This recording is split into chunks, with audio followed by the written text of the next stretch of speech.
Je vous salue dans le précieux nom de notre Seigneur Jésus. Je voudrais aujourd'hui nous interpeller, nous conseiller sur une question cruciale, celle du choix de notre conjoint. La première partie de notre vie, jusqu'à 20-30 ans, nous allons à l'école, nous apprenons des choses, nous nous préparons à la vraie vie. Mais notre vraie vie, notre destinée véritable, commence quand nous nous sommes mariés. En fait, c'est à deux, parce que l'homme et la femme ne font qu'un devant Dieu, que se joue notre destinée. Ce que Dieu a prévu que vous accomplirez, que vous serez sur cette terre, et aussi ce qu'il a prévu que votre épouse ou votre époux, selon ce que vous êtes, accomplit sur cette terre. Une destinée est à deux. C'est un couple que Dieu appelle la plupart d'entre nous. Cela veut dire que si vous vous mariez mal, vous passez forcément à côté de votre destinée parce que la personne qui devait faire une avec vous, la personne qui devait écrire cette histoire avec vous n'étant pas là, vous ne pouvez jamais rentrer dans votre histoire.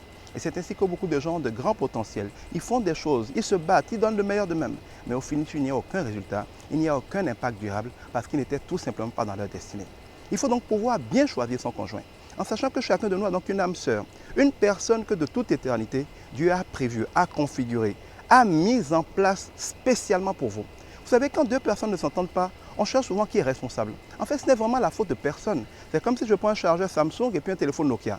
Les deux sont inutiles l'un pour l'autre. Le téléphone Samsung ne marchera pas avec le chargeur Nokia. Ce n'est pas la faute du chargeur, ce n'est pas la faute du téléphone, ils sont simplement incompatibles. Beaucoup de gens sont malheureux en couple parce qu'ils sont incompatibles et que jamais ils n'auraient dû être à deux. Mais quand on est compatible, quand on a été créé par Dieu pour être ensemble, quand on a été unis par Dieu pour être ensemble, quelles que soient les difficultés, quelles que soient les épreuves, on les surmonte parce qu'il y a une fondation, il y a une prédisposition naturelle à pouvoir cheminer ensemble. Il est donc important de s'assurer qu'on s'est marié avec la bonne personne selon le plan de Dieu. Quand cela est acquis, tout le reste devient facile. Sans cela, tout le reste, quels que soient vos efforts, vont être vains. Mais comment on choisit la bonne personne?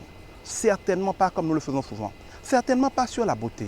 Parce qu'une personne belle aujourd'hui ne sera peut-être pas demain. Et à force de voir une personne tous les jours, peut-être que vous verrez moins sa beauté.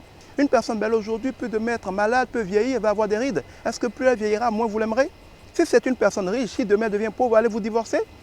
Et si c'est parce qu'elle a telle réputation, qu'elle travaille à tel endroit, qu'elle a telle voiture, est-ce que quand il perdra ses biens, vous divorcerez? Non, nous ne devons pas pouvoir choisir nos conjoints sur ces choses. On ne doit pas non plus choisir son conjoint sur des questions comme le plaisir sexuel, je le trouve beau, je la trouve belle, j'aime ses fesses. Ces choses sont des choses éphémères. Est-ce que vous allez bâtir toute une vie sur des choses sensuelles? Vous allez faire l'amour combien de temps dans votre vie? Vous allez même être fatigué de ça tôt ou tard. On ne peut pas bâtir une vie. Une vie, c'est 30 ans, c'est 40 ans, c'est 50 ans ensemble. C'est des enfants ensemble. C'est une destinée définitivement liée. Même si vous divorcez d'une femme, vous êtes hélas lié à elle toute votre vie, ne serait-ce que par vos enfants quand vous en avez. Il faut donc faire attention au choix. On ne doit véritablement choisir son conjoint que selon le conseil de Dieu. Dieu nous dit qu'un bon conjoint est un cadeau de Dieu. Il n'y a pas de technique humaine, il n'y a pas de sagesse, il n'y a pas de stratégie pour être sûr qu'on a la bonne personne. Parce qu'attention, chacun de nous change. Ce que je suis aujourd'hui n'est pas ce que j'étais hier. Et ce que je suis aujourd'hui n'est pas ce que je serai demain. Il en est ainsi pour l'autre personne. Admettons même qu'une personne et moi, nous soyons compatibles aujourd'hui. Si ce n'est pas Dieu qui nous a unis, rien ne nous dit que nous sommes compatibles demain. Parce que quand je vais avancer avec les expériences de la vie, quand je vais changer ma nature, et qu'elle va changer sa nature, qui nous dit que le résultat final sera toujours compatible? Si c'est Dieu qui vous a fait pour être ensemble, toute votre vie est synchronisée, vous êtes toujours compatible. Si ce n'est pas Dieu qui vous a fait pour être ensemble, vous devenez incompatible. C'est comme ça que des gens se marient avec une femme et puis après ils estiment que la femme n'est plus de leur niveau, ils la laissent à la maison, ils vont prendre une deuxième femme parce qu'ils n'étaient tout simplement pas faits pour être ensemble. Il faut donc demander à Dieu son conseil. Il faut prier. Il faut demander la révélation à Dieu. Il faut demander à Dieu d'attirer à vous les personnes qui vous sont destinées. Il faut demander à Dieu la conviction que c'est la bonne personne. Quand vous rencontrez une personne, avant d'aller au sexe, avant de commencer à forniquer, avant de commencer à vous lier par des choses qui font que vous êtes dépendants l'un de l'autre, que vous êtes redevables l'un à l'autre, il faut d'abord s'assurer que c'est la personne que Dieu a choisie pour vous. Et c'est seulement quand vous avez cette assurance que vous pouvez commencer à fréquenter la personne. Et quand vous commencez à fréquenter cette personne, ne vous pressez pas d'aller au sexe. Parce que le sexe est une drogue. Dès que le sexe rentre dans les relations, on est tellement omnibulé par le sexe, on est tellement drogué par le sexe qu'on en perd son discernement. On n'est plus fiable, on n'est plus objectif.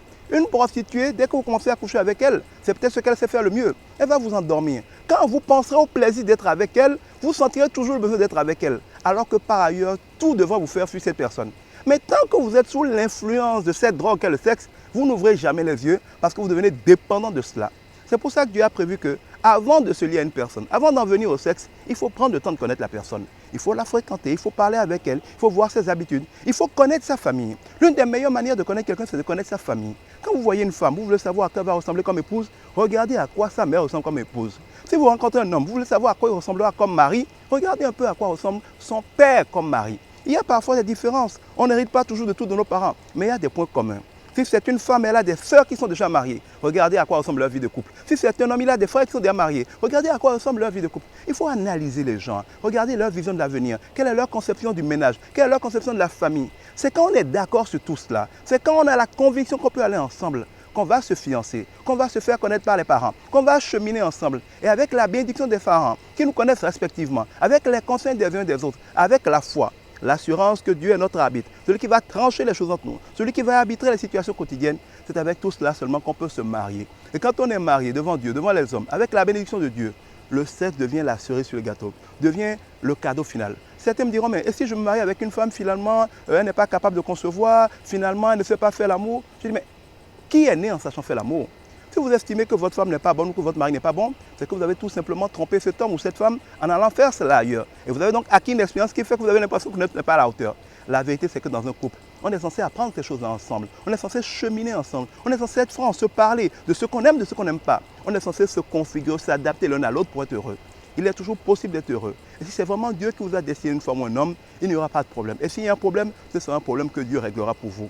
Ne vous précipitez pas pour essayer de choisir votre conjoint par le sexe. À la limite, les hommes, par exemple, les femmes avec lesquelles ils vont beaucoup coucher, avec lesquelles ils vont s'amuser. Quand viendra l'heure du mariage, ils choisiront, s'ils sont sages, toute femme sauf celle avec laquelle il s'est amusé. Parce que s'il s'est amusé avec une femme, il sait qu'elle est facile, il ne va jamais la mettre dans sa maison. Il laissera les femmes faciles avec lesquelles il s'est amusé pour aller chercher une femme difficile qui lui prouve que c'est une femme de caractère. Et l'inverse est vrai pour les femmes. Vous lui donnez beaucoup d'argent pour coucher avec elle. Elle ne vous prendra pas comme mari, elle vous gardera comme son chèque. Vous êtes bon au lit. Elle va s'amuser avec vous. Elle vous gardera comme son choc. Vous êtes beau, vous allez en boîte avec elle. Elle vous gardera comme son chic. Ce n'est pas pour ça qu'elle va vous épouser. Ou alors vous épousera, elle vous trompera. Parce qu'elle voudra toujours avoir les trois. Dieu seul pour vous choisir un conjoint. Fiez-vous à lui. Et pour vous fier à Dieu dans le choix de votre conjoint, vous devez être vous-même irréprochable. Vous ne pouvez pas vous-même un adultère, un coureur de jupons, aller de femme en femme et prier pour que Dieu vous donne une femme sérieuse. Pour avoir une femme sérieuse, il faut être un homme sérieux.